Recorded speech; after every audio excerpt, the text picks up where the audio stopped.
ఎప్పటికప్పుడు తాజా వార్తలు అందిస్తున్న వార్త నిర్భయం దినపత్రిక. వార్తా నిర్భయం న్యూస్ కి స్వాగతం. మహబూబ్ నగర్ జిల్లా దేవరకద్రలో రాజకీయాలు ఒక్కసారిగా హీట్ పెరిగాయి. మాజీ ఎమ్మెల్యే ఆల వెంకటేశ్వర రెడ్డి ప్రస్తుత ఎమ్మెల్యే మధుసూదన్ రెడ్డికి సంచలన సవాల్ విసిరారు. నువ్వు రాజీనామా చేసి మళ్లీ గెలిస్తే కురుమూర్తి స్వామి సాక్షిగా నేను రాజకీయాలు వదిలేస్తా అంటూ ఓపెన్ ఛాలెంజ్ చేశారు. ఇక మాటల యుద్ధం ఇక్కడితో ఆగలేదు. ధైర్యం ఉంటే ప్రజల్లోకి రా, అభివృద్ధిపై ఓపెన్ డిబేట్ కు సిద్ధమవ్వు అంటూ ఆలా ఫైర్ అయ్యారు. ఈ సవాల్తో దేవరకద్రలో రాజకీయ వాతావరణం ఉద్రిక్తంగా మారింది. ఎవరి పనితీరు మెరుగో ప్రజల ముందే తేల్చుకుందాం అన్న ఈ వ్యాఖ్యలు ఇప్పుడు హాట్ టాపిక్ గా మారాయి. మరి ఈ సవాలుకు మధుసూదన్ రెడ్డి ఎలా స్పందిస్తారు?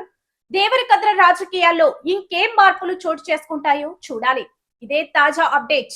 మరిన్ని వార్తల కోసం చూస్తూనే ఉండండి వార్తా నిర్భయం న్యూస్.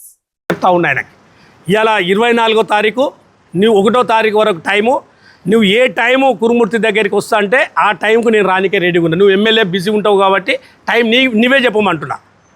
ఏ టైంకు కురుమూర్తి దగ్గరికి వస్తావు, నువ్వు వచ్చేటప్పుడు బాండ్ పేపర్ తీసుకొని రా. నేను కూడా దేవుని దగ్గరికి వస్తా, ప్రమాణం చేద్దాం. దేవుడు ఎవరికి శిక్ష చేస్తే వానికి చేసినట్లు. తర్వాత అంటే నా ఆస్తుల చిట్టా అంటున్నావు. నీ ఆస్తుల చిట్టా నా దగ్గర ఉంది. ఇంకా అసలైన అటం బాంబు ఉంది నా దగ్గర, నీకు తెలియదు. ఇంకా ఎవరికి తెలియదు. హింట్ ఇస్తున్నా, నీ కూకట్పల్లికి సంబంధించిన ఆటం బాంబు నా దగ్గర ఉంది. నీ ప్రవర్తన మార్చుకోకపోతే ఏదో రోజు వీడియోలతో సహా బయటకు వస్తాయి. వీడియోలు కూడా ఉన్నాయి నా దగ్గర. హుందాగా ఉండాలి కాబట్టి నేను ఇయ్యాల వరకు దాన్ని బయటికి పెట్టలే. నీ ప్రవర్తనలో మార్పు రాకుండా వాడు వీడని మాట్లాడుకుంటూ పోయినావు అనుకో, నువ్వు పని గురించి మాట్లాడు. నిజం ఏది ఉంటే అది మాట్లాడు. నాకంటే ఎక్కువ పని చేసి ప్రజల మన్నలను పొందు.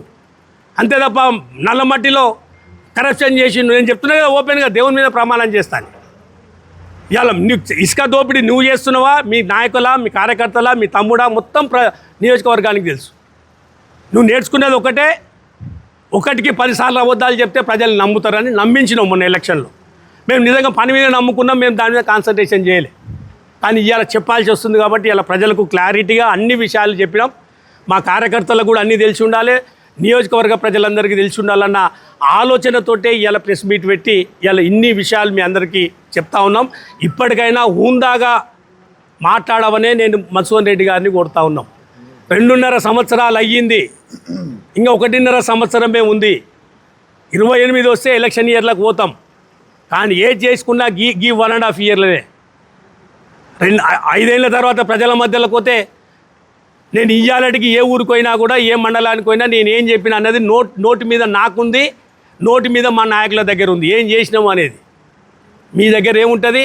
జట్టి నరసింహారెడ్డిని జైలుకు పంపినా, మనోహర్ రెడ్డిని జైలుకు పంపినా, సంతోష్ రెడ్డిని జైలుకు పంపినా, శ్రీనివాస్ గౌడ్ను జైలుకు పంపినా, నెహ్రూను జైలుకు పంపినా, అట్లా 100 మందిని జైలుకు పంపినా ఆ రికార్డే పెట్టుకొని మురవాల్సి వస్తుంది. ఒక్కసారి 14 కాన్స్టిట్యున్సీలో ఈ రాష్ట్రం ఈ ప్రభుత్వం వచ్చినప్పటి నుంచి ప్రతిపక్ష నాయకుల మీద కేసులు అయినా ఎన్ని కేసులు అనేది నియోజకవర్గాల వారిగా తీయండి. మా మీడియా మిత్రులను కూడా కోరుతా ఉన్నాం. నన్ను 20 ఏళ్ళుగా మీరు చూస్తూనే ఉన్నారు. 10 ఏళ్ళు నేను ఎమ్మెల్యేగా ఉంటే ఒక్క కేసు అన్నా ఉందా? ఇవాళ ఎన్ని కేసులు అవుతున్నాయి? 14 కాన్స్టిట్యున్సీలో మీరు వర్కౌట్ చేస్తే మీకు తెలిసిపోతుంది ప్రతిపక్ష నాయకుల మీద ఏ కాన్స్టిట్యున్సీలో ఎన్ని కేసులు అవుతున్నాయి. నీ చదువు ఇప్పటికైనా ప్రజలకు ఉపయోగపడే విధంగా ఉండాలని కోరుకుంటూ చివరగా ఆయన ఎంబడి ఉండే నాయకులకు మళ్ళొకసారి విజ్ఞప్తి చేస్తున్నా. సంతోష్ ఆయన ఎంబడే ఉన్నాడు, నా ఎంబడి వచ్చి 6 నెలలు అయింది.